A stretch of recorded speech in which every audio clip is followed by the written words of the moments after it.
Hello. Hello?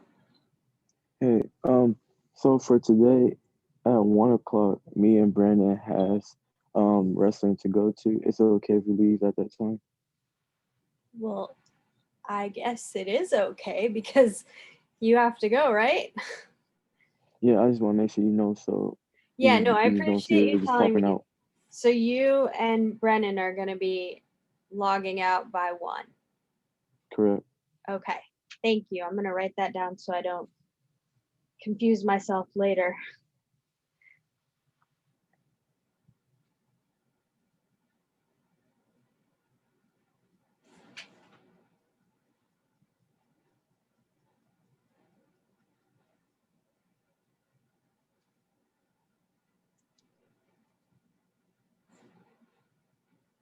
Okay. So Elijah, you guys will probably need to check in either with your classmates or with me, or maybe both. Um, I guess sometime maybe Friday, tomorrow, to see what happened in the rest of class. Because we may be in the middle of something like I have 2 group activities today, so we might be in the middle of those when you guys take off. I'll email you. Okay. And of course, the recording of the class will be up at some point, but it won't record the breakout rooms. So you'll miss whatever's going on in those. You won't be able to see in the recording. All right. Right. Okay. Yeah, traffic is a pain sometimes, Judd. Happens. All right. It looks like we are only missing one person right now.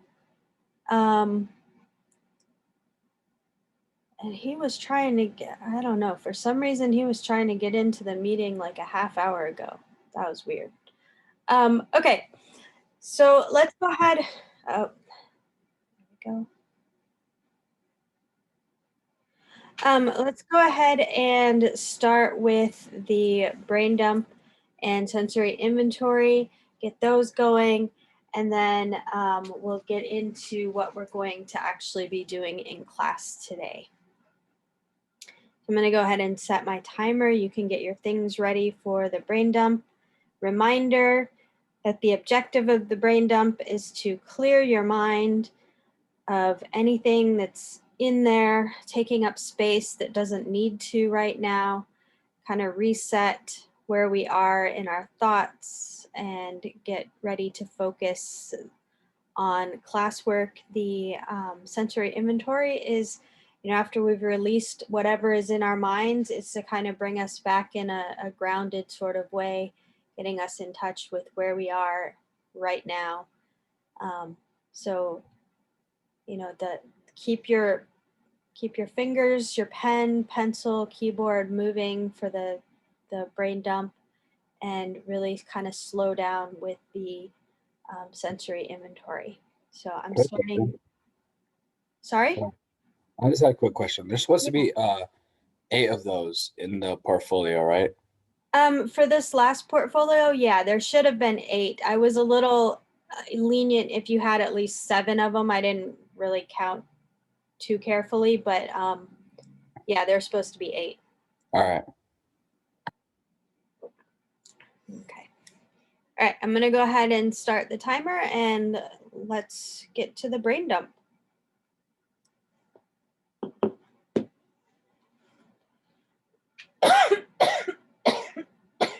Excuse me.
Okay, if you have where'd it go? You can go ahead and finish up that brain dump if you haven't already, and then switch to the sensory inventory.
Okay. Go ahead and finish up wherever you are in your sensory inventory. And then let's look at what's on the schedule for today.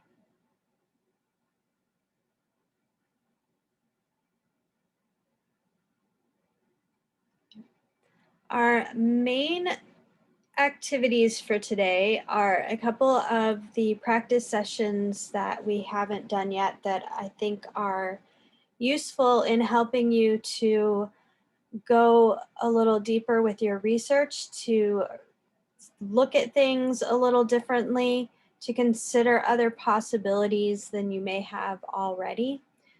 So before we go into those, and they are both going to be done in groups, and neither one of them are you going to be doing lengthy writing for. I know that most of these practice sessions in the book, they ask you to write for anywhere from 20 to 45 minutes about your experience and what you've learned.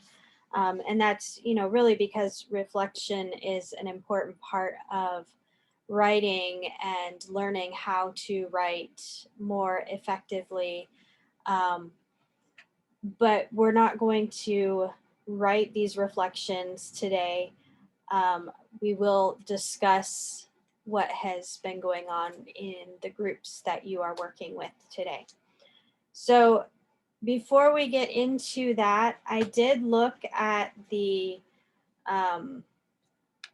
response form for both Project 1 and Project 2, and I do not see any new responses in Project 1, and there were only a couple of new ones added to Project 2, which means the majority of you still have not responded to your project feedback, which means I am not really sure what you're thinking and what your questions are. So and then you won't know, like I said on Tuesday, you won't know your grades for those projects until you complete that form. So if you're content with not knowing your grade for the class, then you don't need to do the responses anytime soon. But that means that you won't know your grade until the end of the semester when I submit final grades, and it's too late to discuss that or do anything about it at that point. And the other thing, the grades aren't really, while they are important, and we all know they're important, especially if you are looking at transferring to a four-year college or another kind of institution at some point. What's really more important is that you understand how those grades were derived. So you need to be looking at the feedback. Some of you made some of the same mistakes in Project 2 that you did in Project 1. And that has a lot to do with not paying attention to the comments, not paying attention to the feedback, or not thinking about it when you are trying to finish up Project 2. Which might be that you didn't leave yourself enough time to think about those things. Those are all things that we have to learn to manage and learn to work around and work with as students, as writers. And then when you go out into your professional lives and you have to deal with real world deadlines and things like that, it's not always fun. I know, and sometimes we don't quite make it, but the more we can get used to considering the critiques and the advice from others, the easier our lives will be, and the more effective we'll be in the work that we have to do. So that's my little spiel about that. As far as some of the questions that were asked regarding Project 2 in particular, even after we went over this in class on Tuesday, which is just something that I don't understand. People are asking, how do I know how to do APA? Where do I find those instructions? They are in the creative research document that I have been using with you, that has been available to you for a few weeks now on each weekly agenda. There are several links. There's an entire page of links to APA resources. We are not going to spend class time going through detailed instruction on APA because there are so many different varieties of sources that people are using, and the videos that I provided, the documents that I provided can help you a lot better, a lot faster, to get the information that you need specifically for your work. Also, you guys are capable of reading. I know you are. So you can open up a document and look at it and you can see, okay, this is telling me I have to have 1-inch margins. I'm going to have 1-inch margins. This is telling me I have to have this cover page. This is what it looks like. I'm going to make this cover page and make it what it looks like. I mean, that is part of being a student, is taking responsibility and being proactive, finding the information you need and using it.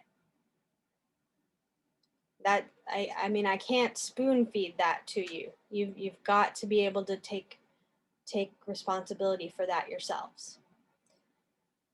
One other question was, where do I find the instructions for the reflective letter? We did that in class last week on Thursday. So you will find the instructions in the week 8 agenda on Thursday, because we did it in class. So I don't know what you did in class during that time, but the instructions are there on that agenda. And I can't think of any of the other questions offhand, but I will be responding to those when I post those grades in Blackboard, which should happen today. And that's all I can think of right now. So at this time, you have the floor to ask any questions that you would like to ask. Maybe you've had time to think about the literature review that we talked about on Tuesday. Maybe you have looked at the feedback and you just haven't done the form yet. You have questions, you're wondering about things, you want to check if something is if you understand it correctly. This is your time. So what kinds of questions do you have right now about that research that we were working on and that we're going to be revising?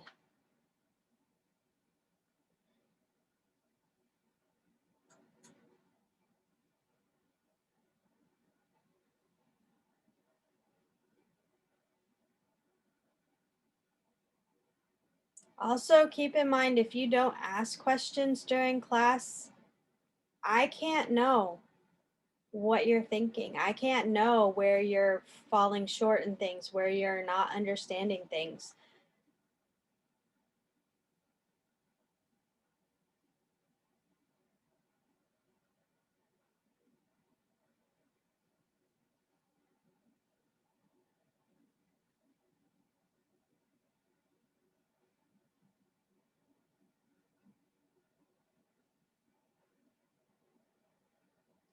All right.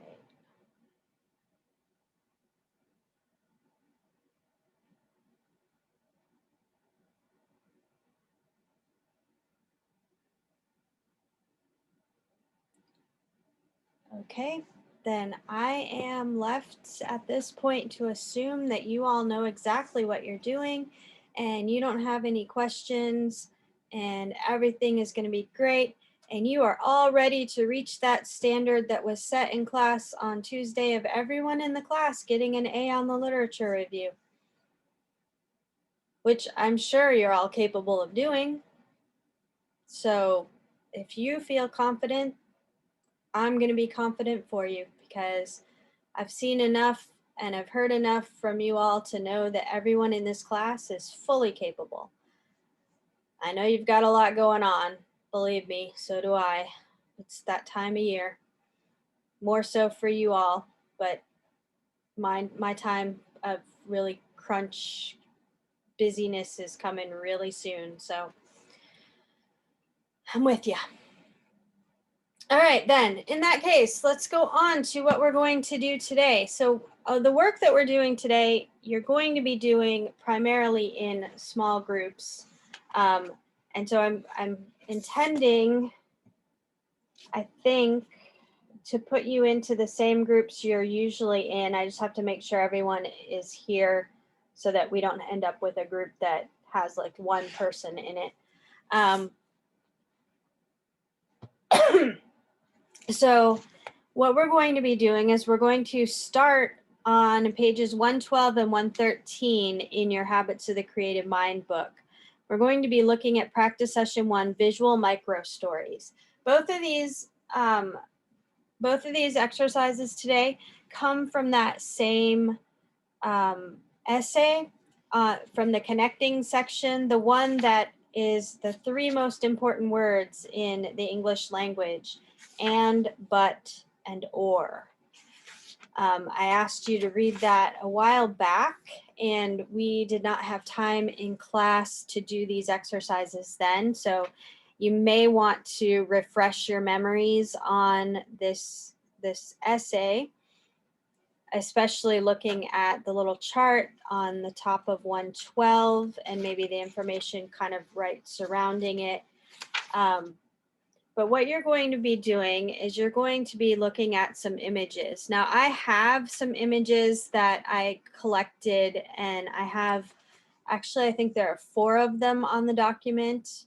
And yeah, there are 4 of them, so you could use any 3 of those. Or if you want to, as a group, you have another idea of some images you want to grab 3 of, that would be fine. The images that I collected are from Campbell's Soup advertisements. The first one is from the 1940s. The second one is from the 1950s or 60s. I can't remember exactly which one. The third one is from the 1990s, the mid 1990s. And then the fourth one is from last year. So these are all images, full advertisements or images used in the advertisements for Campbell's Soup. You can use those, or again, if you have something else in mind that you want to use your 3 images for, you can use those as well. Just make sure, you know, they're appropriate for class. And what you're going to do in your groups is you're going to look at those images in different ways. So the directions at the top of page 113 say, place the images before you. What are the implicit connections between them, A and B and C, A or B or C, A and B but not C, A or B and C? The possibilities are not infinite, but they are multiple. Spend at least 5 minutes jotting down notes about the implicit connections, connections that are not openly expressed, but that are capable of being understood between the images as they are laid out before you. When you've completed your reflections, change the order of the images. What happens to the implicit connections? Repeat the exercise above with the newly ordered images. So we're not doing the last part of that to write reflective account. We'll be discussing those when we come back. So what I'm asking you to do is take your images, your 3 images.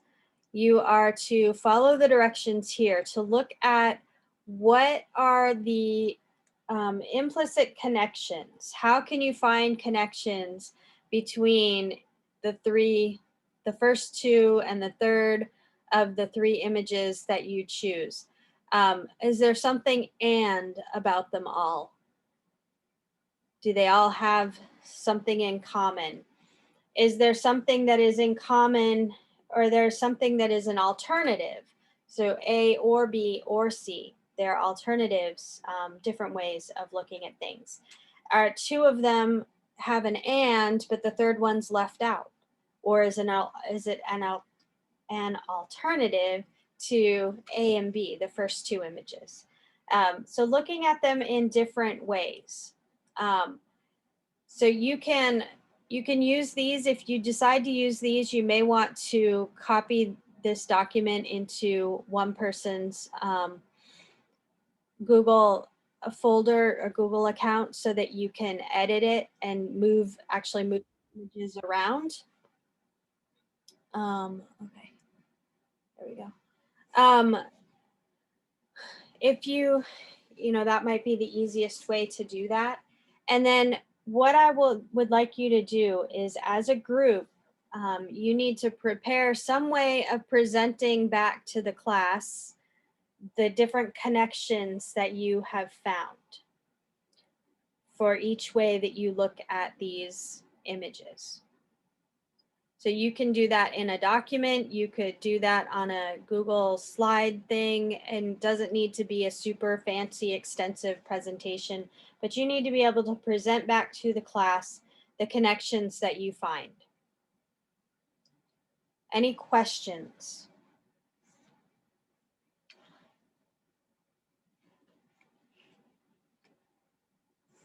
Can Sorry, we I'm late. I choose was just trying to 3 different pictures? Wi-Fi. You're cutting out, Elijah. Can you say that again? Can you say that again? I was asking, can we use 3 different pictures instead of the one that we used last time? Yeah. Yes, you can. All right. Any other questions?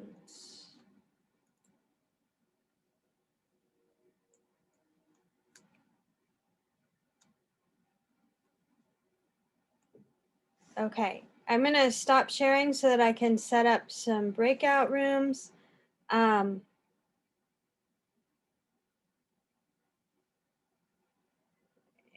gonna, let's see, we need 1, 2, 3, 5.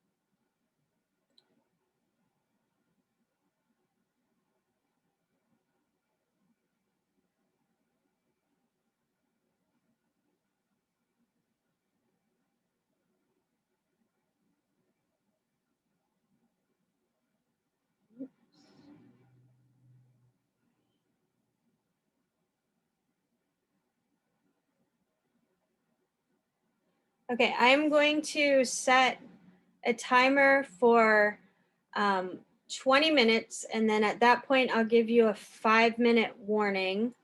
And then at that 5-minute time, I will close the rooms if you're not back in the main room by then. And we will compare notes. You'll present back to the class and we'll compare notes. Let me, one more thing before.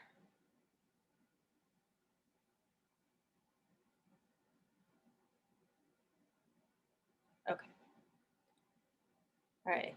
I had to make sure that I had all of your abilities to share screen open.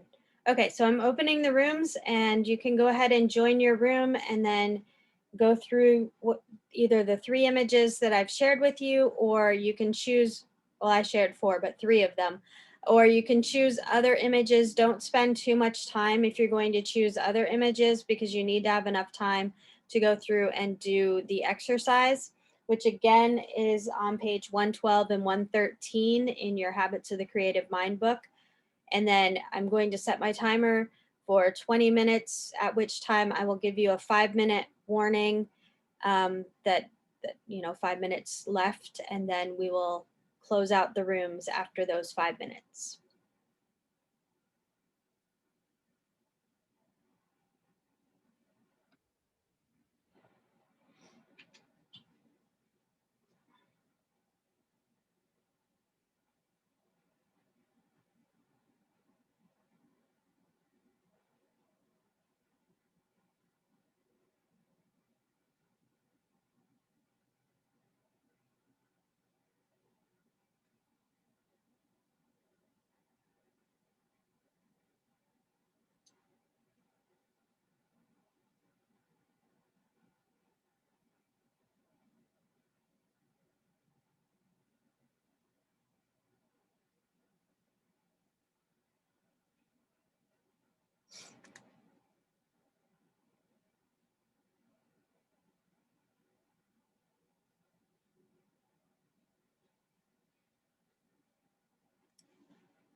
I accidentally left. Accidentally. Can you just throw me back in there? I'm sorry.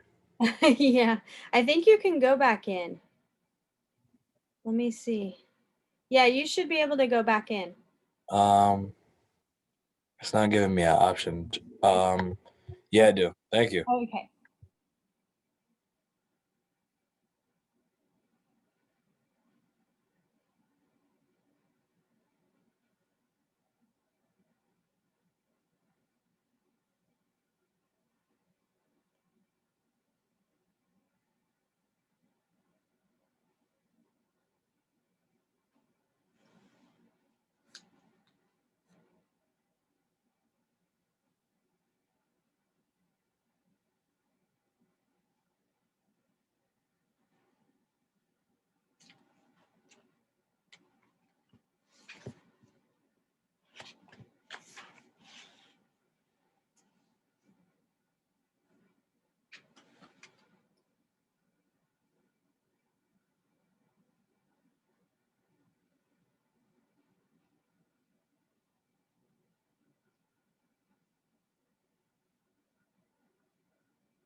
Hey, can you put me back in my group?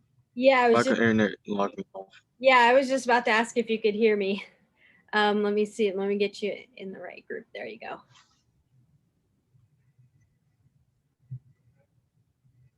Thank you. Yep.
That's what I'm trying to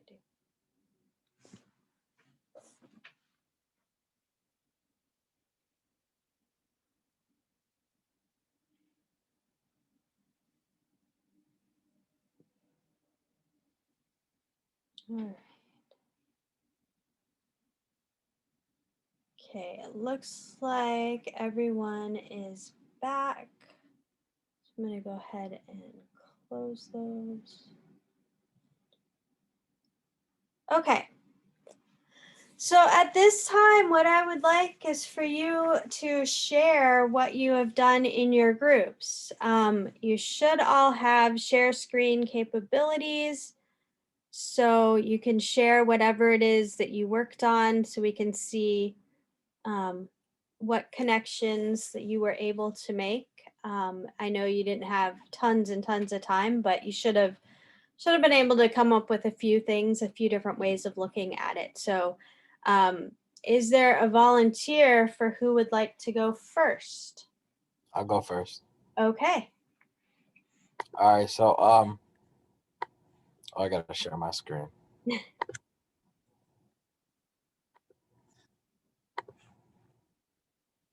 All right. So you guys can see it. Yes. All right. So all 4 pictures are expressing that the people are happy with the product. Photo A and B aren't real people, as opposed to pictures C and D, which are real people. Photo D is not the same brand as pictures A, B, and C. Photo A and B gives an explanation as why you should buy Campbell's soup, but C and D don't. And then in picture C, they're offering something free, but in pictures in A and B, they're not. Okay.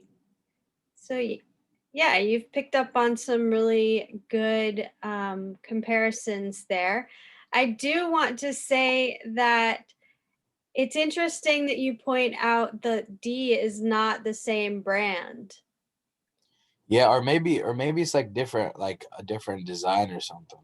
Well, it is a specific line of Campbell's soup. Oh, okay. So it is Campbell's, but it's not the regular Campbell's. So that was good. I mean, you figured that out. And then we'll see if anyone else has anything to say about that as we go. But yes, thank you. Those are some good connections. And did you find any differences in looking at them, like reordering them and looking at them, or did you not get that far? Not really. Just we all looked at the same pictures. Okay. That's just what we came up with. All right. Good. Thank you. Yep.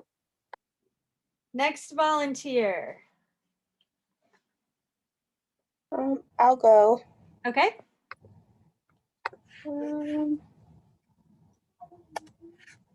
So, my group said that for A, B, and C, they show how people can be persuaded by like influences from like the testimonial or like celebrities or gymnasts.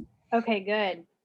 And then we said they all have a woman as well. They all have women as their spokespeople, and it might like provoke a feeling in the ad viewers. Okay. They said B and C illustrate how ideas change and develop over time, because the first one, it's like an illustration, and then as time went on, they were able to like have more diverse spokespeople, and then just like a different look for their brand. Nice. Okay, those are some another layer of looking at these images. So we had the celebrities, or the kinds of people who are representing the brand. We have the fact that women are in all of them, and we have the changing ideas, the development of ideas over time. All right, excellent. Thank you.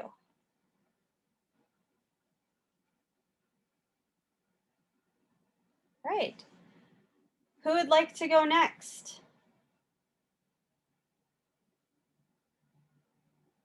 We had 3 more groups, so we need spokespeople from one of those three groups to jump in and say, pick me, pick me. I can go. Okay. One sec. Okay. So we noticed that in the original order for the Campbell soup ones, it goes from the oldest to newest, Good. showing how like the style updated over time in the new Okay. editions. And in the original photos, or in the original advertisements, the appeal is more personal. It's like trying to get you to imagine yourself as the person in the ad, but then by the end, it's using celebrities to advertise it. Good.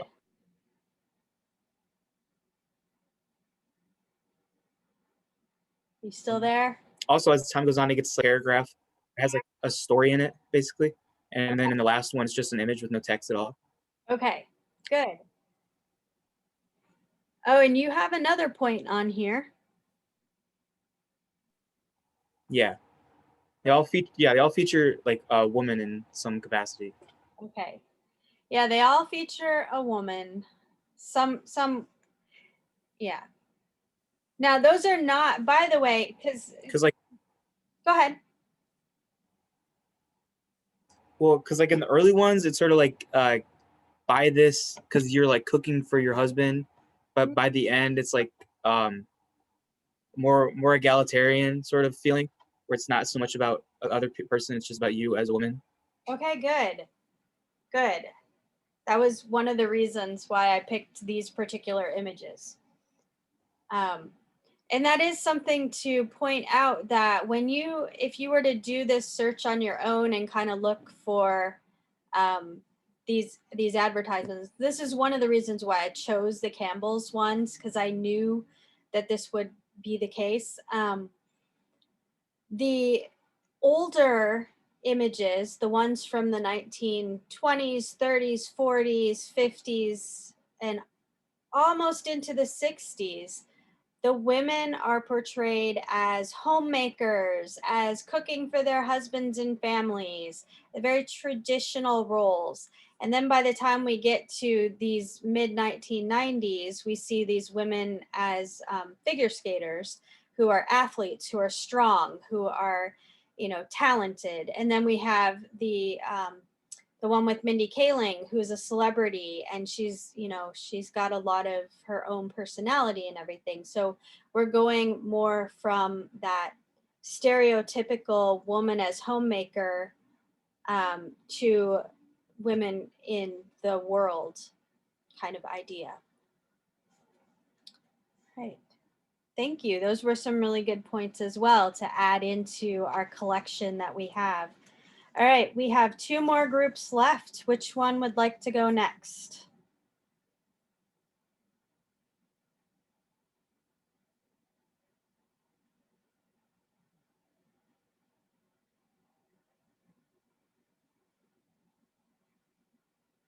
Okay, I get to choose then.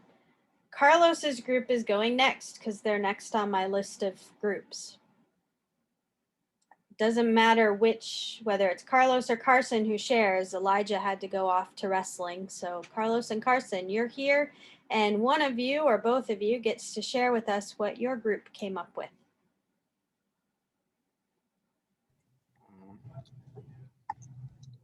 Let me open it up. Okay.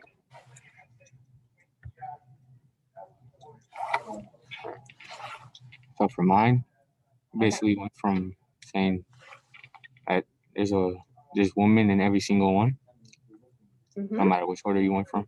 Right. And 2 of them were drawings or like cartoons, I guess. Okay. And said they were all marketing different flavors of soup. Because Good. when I looked through them, they all had like some were chicken, tomato, and this one was green pea. I don't know what that is. And yeah, and I also said it went from having words to no words. Okay. Good. All right, those are some good connections again, some good ways of seeing the ways that they converge and diverge in their representations. And I'm not even sure if that green pea soup stuff is sold anymore. Yeah, I doubt it.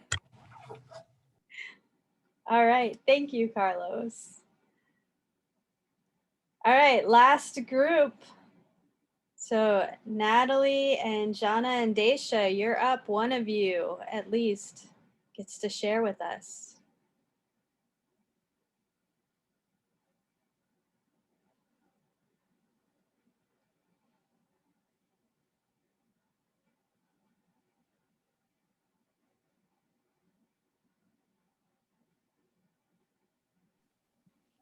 Okay, well, I was waiting for one of them to say something, but I think Natalie's internet is messed up.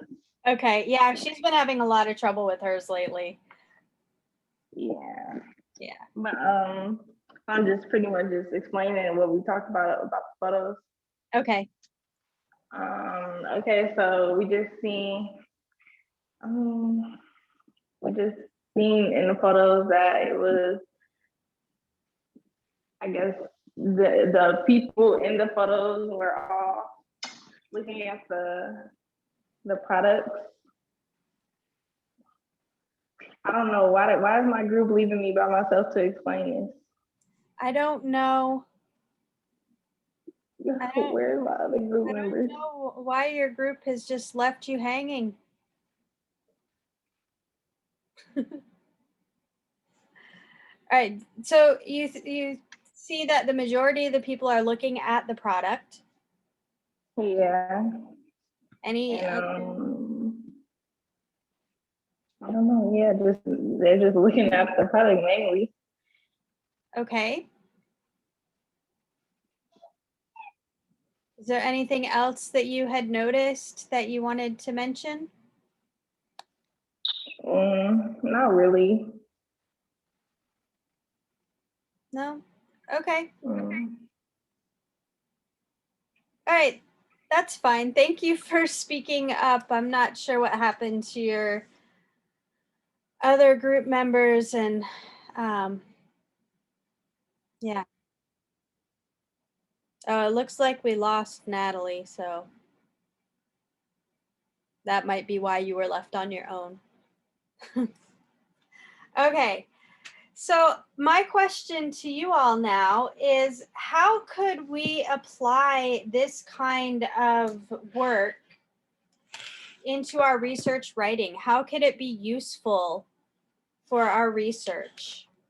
I mean, if we take, instead of the images and we focus on our sources, what really is this asking us to do, and how is that important or useful in research?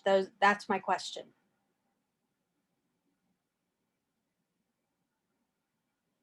When we research, we have to find all the connections between sources. So like if you found like two similar things or like two things about the same topic for your paper, you could like group those together and use it in the same paragraph.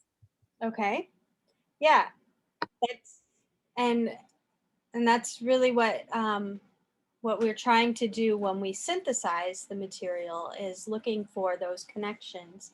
And we have a comment in the chat box: when looking something up, you can go deeper into the meaning of it, which again is part of that synthesis process of looking for those connections, looking for what you can see in, you know, two of your sources that you don't find in a third source. Or if you reorder them and you read them differently, you know, read them in a different order, do you notice something different in the reasoning or in the examples that are used, the ideas that are presented? Right. Other thoughts on how this work can be useful for our research writing? What about the writing aspect of research writing?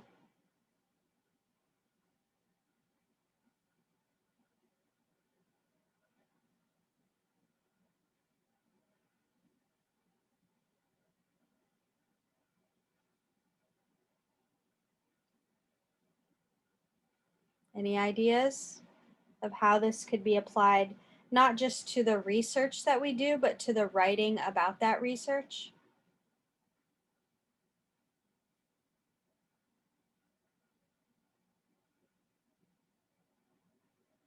It helps our Writing to be organized.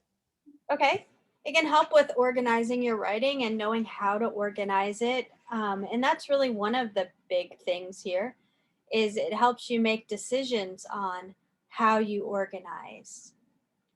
And yeah, we have a comment on explaining your writing more. So yeah, you know that you need to explain your connections. It's not enough just to make those connections on your own, but as a writer, you have to explain those connections. That doesn't mean you have to go into great detail all the time, but you can't assume always that your readers are going to make the same connections or understand those connections the way you do because they're not doing the research that you've done. So it's on you as the writer to make sure that those connections are clear. Just like when you shared back just a few minutes ago, you couldn't just say women. You had to explain what you meant by that. They all featured women. There was a transformation in the way the women were featured, the kind of women that were featured. You know, you had to go a little bit deeper into that. All right. Let's see. We do not have time to do the next exercise in our groups today. So what I'm going to ask you to do, I'm going to end class early today, but what I'm going to ask you to do is to reread Occupied Territory. We've read it before, we've used it a couple times in class, so it's not a new one, but I want you to reread that. Take one section. So take one page that you read, you know, one double page spread, okay? You don't have to do the entire essay, but take one double page spread. And I want you to look again for the kinds of connections that we were just talking about in this ABC kind of idea, but looking at, well, where does Rebecca Solnit say something and then imply an and, like these two things are connected in this way, and, or this way, but. And this, you're doing exercise, practice session 2, connection detection is on 113, right after the one we were just doing. And it tells us that occupied territory is pages 302 through 308.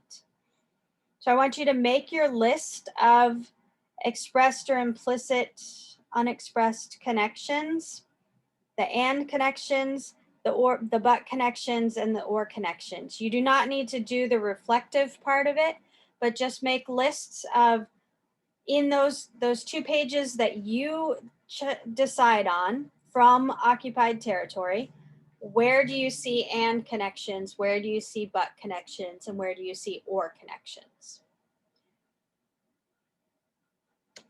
Right, and we will talk about those in class on Tuesday.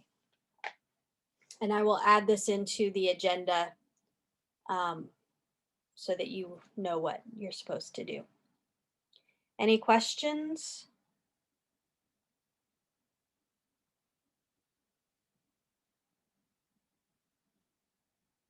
Right. Are there any other questions that have come to mind or come up about the literature review?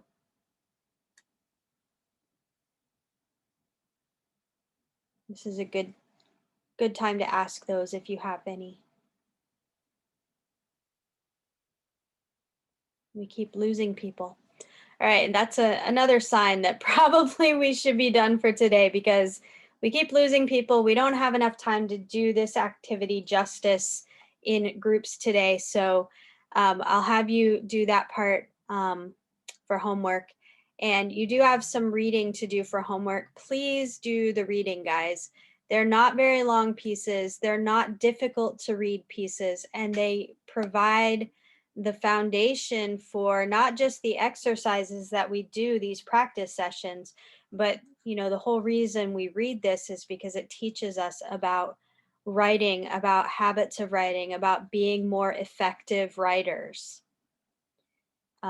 So, you know, we want to be reading this material the best we can.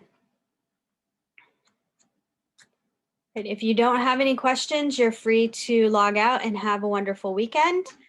If you do have questions, go ahead and stick around because I'll be here to answer anything that you ask. Thank you. Yeah, you're welcome. You have a nice rest of your day. Thank you, you too.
Okay. Carlos, Daisha, Dean, do any of you guys have questions? Carlos, I see one in the messages.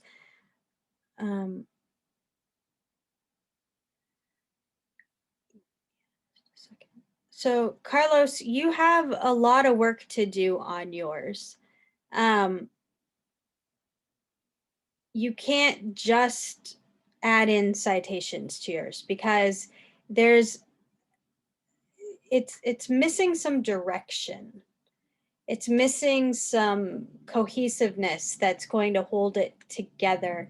And it seems like you explore a lot of different micro topics related or subtopics related, but none of it really comes back to the question that you are starting with. So as a reader, I don't get a sense of what you're trying to do here, like what all this work is that you're doing. So you've really got to go and give it some direction, give it some focus, and make sure that you're bringing it back to your question. Yes, you have to. You have to show how it connects.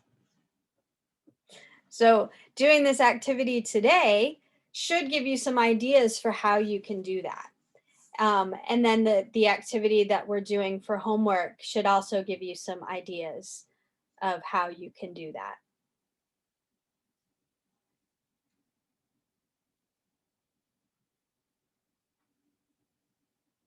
All right.